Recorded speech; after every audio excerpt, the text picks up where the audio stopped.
Ինչով ենք մենք առաջնորդվել, երբ որ առաջարկել ենք այսպիսի մասնագիտացված քննարկում, որը կարծես թե առաջին հայացքից կարող է թվալ, որ աղերս չունի այսօրվա ներքաղաքական կամ արտաքին քաղաքական իրավիճակի հետ, մեր խորին համոզմամբ ճիշտ հակառակը, այն գործընթացները, որ տեղի են ունենում մեր երկրում եւ մեր երկրի շուրջ, մեծապես պայմանավորված են այն քարտեզային փոփոխություններով, լոգիստիկ գլոբալ պայքարով, այն տարածաշրջանային տեկտոնիկ տեղաշարժերով, որոնք տեղի են ունենում ինչպես մեր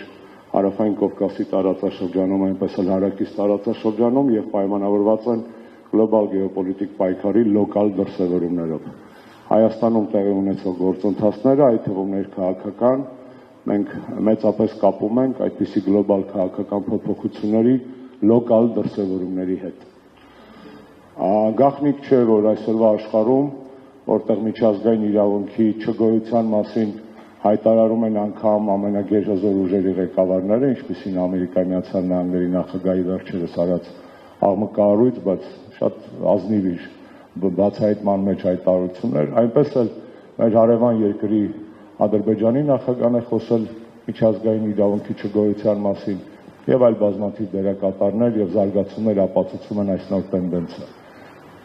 Այսօրվա աշխարհում պայքարը գնում է երկու բանի համար, դա ռեսուրսների եւ մատակարարման ուղիների։ Եթե բժշկական լեզվով ասեմ, արյան եւ արյունատար անոթների համար է գնում այսօրվա պայքարը եւ Հայաստանը այս ընթացքում հայտնվել է այդպիսի պայքարի կիզակետերից մեկում։ Պատահական չէ, որ Ամերիկայի Միացյալ Նահանգների ազգային անվտանգության վերջին ռազմավարության մեջ հիմնական շեշտադրումները արված են հենց գեոպոլիտիկ, եթե ոչ գեոէկոնոմիկ շահերի վրա եւ այս տեսակետից հարավային Կովկասը նույնպես ինչպես ամերիկյան, այնպես էլ այլ գերտերությունների ուշադրության կենտրոնում է գտնվում ի մասնավորի Հայաստանը։ Մեզ գործող ռեժիմի կողմից հրամցվում է օրակարգ, որը փորձում է մի կարմիր թելով անցկացնել մի թեզ. այլընտրանք չկա։ Այսօրվա մեր քննարկումը այն մասին է, որ անգամ ստեղծված իրավիճակում կա այլընտրանք եւ այդ այլընտրանքը ոչ միայն քաղաքական բանաձևերով է, այլ նաեւ համակցված է, եթե չասեմ հիմնավորված է տնտեսական, մասնագիտական, լոգիստիկ հիմնավորումներով եւ հաստատներով։ Նիկոլ Փաշինյանի կողմից առաջ մղվող կեղծ օրակարգին, այդ թվում լոգիստիկ առումով, այսպես կոչված խաղաղության խաչմերուկին եւ այլն, կա այլընտրանք եւ այդ այլընտրանքի վրա հանրապետական կուսակցության մասնագիտացված թիմը աշխատել է երկար ժամանակ, կոլաբորացիայի մեջ լինելով նաեւ այլ ոլորտի մասնագետների հետ։ Երկրորդ ներքաղաքական, այսպես ասած, հարթությունը այն է, որ մեզ հրամցնում են թեզ, հանցավոր թեզ, Արցախը տանք հանգիստ ապրելուց հետո, հիմա նոր թեզ է հրամցվում, Սյունիքը տանք հանգիստ ապրենք, հետո տալու ենք անկլավները, որ հանգիստ ապրենք ճակերտավոր, հետո տալու ենք այդ ամեն ինչին խանգարողներին, կողքի պետությանը, որ հանգիստ ապրենք, միջև ուր կարելի է տալ, որպեսզի այսպես կոչված հանգիստ ապրել։ Ակնհայտ է, որ տալով հանգիստ ապրել չեն կարող։ Եվ մեր այսօրվա քննարկման բովանդակային շեշտադրումներից մեկը այն է, որ Հայաստանը կարող է ոչ միայն եւ ոչ այնքան տալ, որքան նաեւ ստանալ։ Մյուս շեշտադրումը, որ կցանկանամ անել, հետեւյալն է,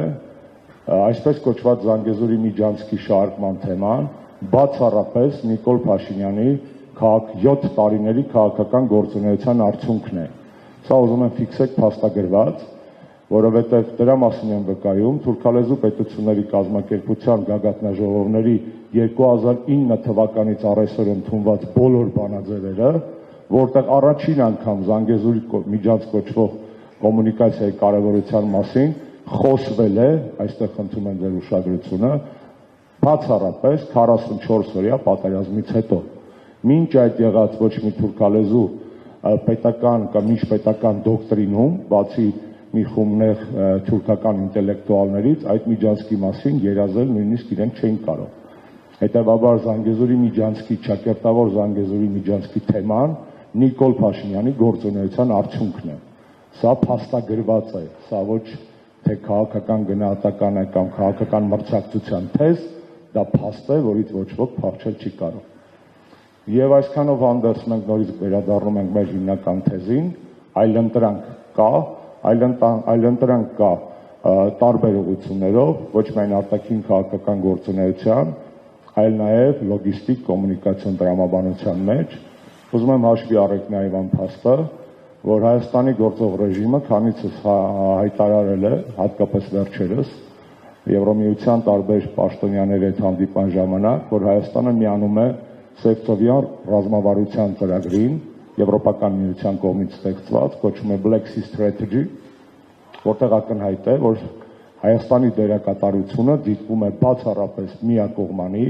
եւ ընդամենը Եվրոպական միության տնտեսական, գեոքաղաքական շահերի սպասարկման ներքո եւ ոչ թե սեփական շահերի առաջ մղման գերակայությունից ելնելով։